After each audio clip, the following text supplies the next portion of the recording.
Tony, congratulations on your biggest win. Thank you. Thank you. Shakeshakeshakeit wins the Laddie last week, a record purse of $359,000. Take us through the race and tell me kind of how it went. You had a great trip. Yeah, I had a great trip. Well, first it was the horse was standing great. The 10 horse broke through the front of the gates. They go to reload the 10 horse, and did that fluster your mount at all? No, not really. But then he started getting anxious when they reloaded the 10. They started hollering, and then he was already on the muscle, yeah, as it is. So when they started hollering, then he's wondering what's going on. So he starts rocking back and forth, and that moment he settled in just fine. The gates came open, and away we went. Yeah.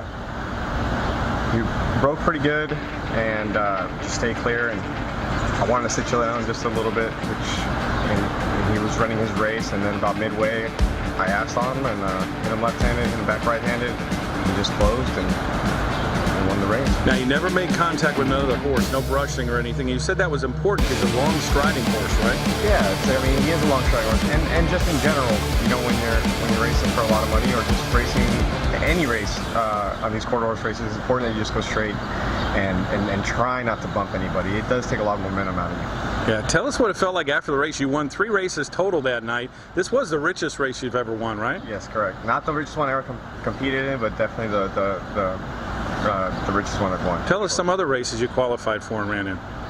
You said out in California, Los Alamitos? California, the 2 million, the kindergarten, the champion of champions, things of that nature, but never gotten out to grasp a win, to clutch a win like well, it had to feel good to finally break through, huh? Yeah. That's and you said your dad's like your best friend and a big fan. What did he have to say after the race? You know what?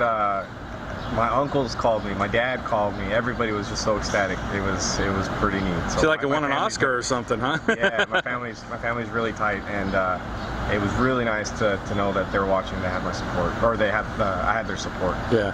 Now tell us about that horse, Shakeshakeshakeit. Now he was a little sick. He ran in the schooling races, but you were a little leery in the trials, and he came through. Correct.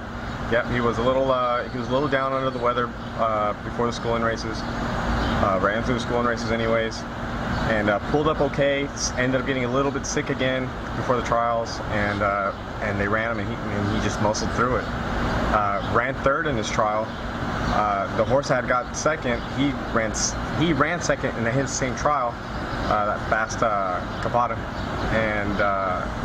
and so I knew that horse also, because Eddie Morales, he's a very good trainer as well. So I knew that he was going to be able to come back from that race, and so. But anyways.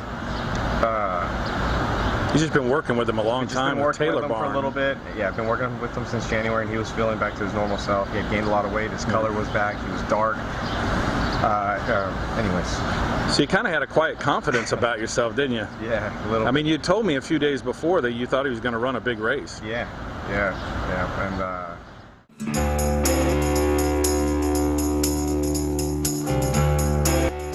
I think he can improve a lot. He was sick leading up to the schooling races, so we kind of just take it easy. We took it easy on him in the schooling races, and which he won his schooling race, but handily. I was holding him back, and was just getting over being sick leading up to the trial race, and broke sharp in his trial, and got bumped around a little bit, and it took him a while to kind of get going, and then he took off there towards the end. Ran third in his trial, but didn't miss it by much, with 3 horses, and still ran a good time, and I expect him to improve a lot. And I even told, I told you, told Little G, which is my agent, told a bunch of people I thought he was going to run a big race, and he did. Everybody was so happy for you. That's fantastic. Well, you had to feel good. It's your second stakes win of the meet. You're in the top 5 in the standings. You're having an excellent season, aren't you? Yeah, it's a blessing. Yeah. It's definitely a blessing. Well, congratulations, and keep up the good work, okay? Thank you, boss.